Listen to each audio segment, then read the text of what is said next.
Global health, more essential than ever before, requires collaboration for exchange between academic partnerships. In March 2020, countries began to close their borders due to the pandemic spread of COVID-19. One of our faculty directors was rotating at the University of Rwanda with 2 Stanford residents and working on a first ever ICU education symposium. Instead, we had to get them on emergency flights home and have them come up with a virtual alternative to their teaching project. This eventually led to Dr. Anna Crawford creating the Learning Resource Center, or LRC, a free online platform with learning modules on oxygen management in LMIC settings for healthcare providers. Initially launched across Africa and Southeast Asia, this blended learning has expanded, reaching learners globally. We have over 1,700 users. The course directors are from variable resource environments, encouraging robust discussions and innovative solutions. The case-based discussions coordinate panelists from differing backgrounds and practice settings. At Stanford, we're able to offer a bidirectional exchange in which we support our partners both coming to Stanford in person and virtually.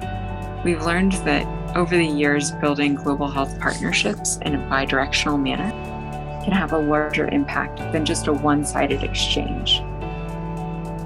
So I was actually scheduled for a global health time during my fellowship, but instead of canceling it, we decided to partner with the nurse anesthetists at Fame Hospital to do a remote regional anesthesia course. Overall, I learned so much from this virtual teaching experience. It's changed the way I think about global health partnership building during this pandemic.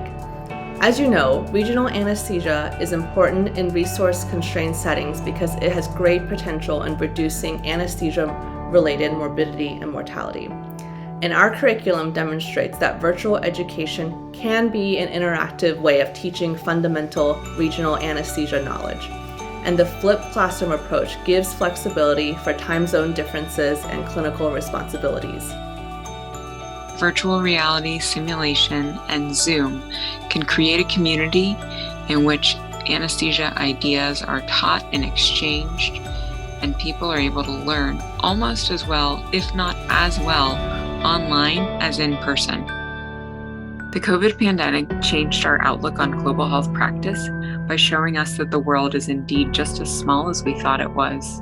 Things can spread faster, the community is all interconnected, and our best practices need to be shared